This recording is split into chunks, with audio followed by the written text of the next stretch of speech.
I get angry over really small things. It's hard because I want people to understand where I'm coming from. I mean, I've been bullied all my life and I've always been told, oh, you're perceiving things the wrong way, or this isn't happening to you. Like, we don't see it happening, so we can't really listen to what you're saying. Like, so I've always not been able to trust my feelings or my emotions because I've been told they're wrong and that I'm not feeling the right way. So it kind of hard for me to talk to people sometimes.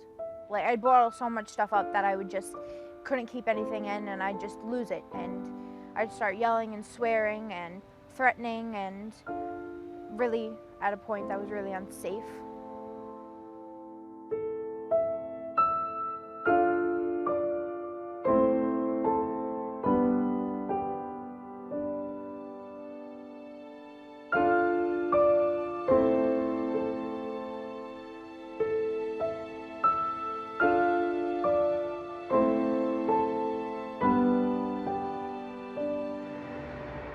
Kids that come to our attention at youth villages are facing a myriad of problems. They're facing mental health issues, behavioral issues, trouble regulating their emotions, trouble getting along with their family and their siblings.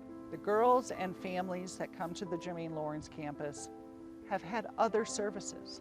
They struggle in all of what we call their life domains, so at home, in school, in the community, and those are the behaviors that result in them being placed out of the home. I was in and out of different hospitals, in and out of different programs, and I'm not a fan of change, so whenever I'd go to a new program, I would try my hardest to get out of that program because I didn't like having to meet new people and start all over again. Stability is super important for anybody. So if your basic needs aren't met, it's really hard to be stable emotionally. When they first come here and they experience that stability, it's really hard to take in, and they fight you on it. And then you see those trauma-reactive behaviors. When I came to Jermaine Lawrence, I would try my hardest for them to send me to the hospital, so I couldn't be there. And they kind of just were like, you can do this, like, we're not sending you to the hospital, we like believe in you, and it felt good. I just guess it was nice that they never really gave up on me. Once they realize that we're not going away and that this is how life should be, you should have your basic needs met, you should be treated with respect, you should have consistency and stability throughout your life, it ends up being a really positive and therapeutic experience for all of the girls that come through our program. Georgianne, she's different than my other therapist. She's more tough. When I say something like, I don't feel safe and I want to go to the hospital, she's kind of like, you're not going to the hospital, because she wants me to work through my problems and to deal with what's going on. And she knows that I'm almost 18 and that I want to end up being independent and living on my own.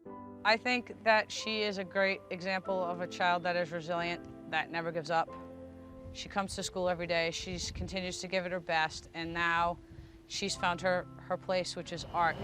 Mr. Peter, what do I do next? So now you want to... Talking about feelings is hard. Art is a way for kids to be able to express themselves. When I came here, Mr. Peter has been a big help to me and like teaching me how to do art and teaching me not to criticize my art. I'd bring in some yellow. Individuals with trauma tend to be perfectionists. So when you start to make a piece and you make one wrong line and the paper's torn up, it's in the trash. They see what's in the moment, but they can't anticipate what's going to be in another 20 minutes. So it's trying to build that bridging skill to have a little faith, take a breath, it'll be fine. That's all right, no, it'll brush off. Art takes time. It takes time to create a painting. You can't do it in 5 minutes. And so to see that process and to see that at the end of that process is the finished product is a lesson that Tegan learned, and I think it's starting to trickle over into other aspects of her life, that things take time. Tegan's come a long way with her patience and her willingness to trust to get through the process to an end result. And she's had some really beautiful results that really helps. It's their medium, whether it's drawing, it's painting, it's building, it's constructing, and it's their way to kind of tell us without using words what's going on. And it opens a lot of doors for conversation. And I think what it's done most of all is really build her sense of self and self-concept and make her feel like she's really good at something and she can be proud of something. And I think for her, that's the difference maker. And see something tangible that they made, they created, and says, this is who I am.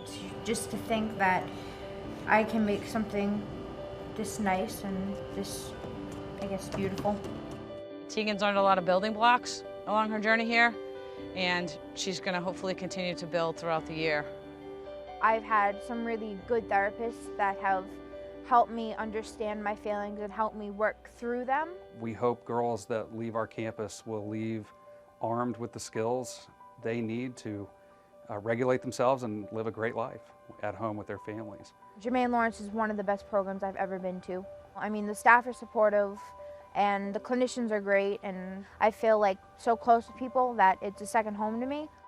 Our goal is that this is the last place they have to be before they're home and home for good, working with their families in the community.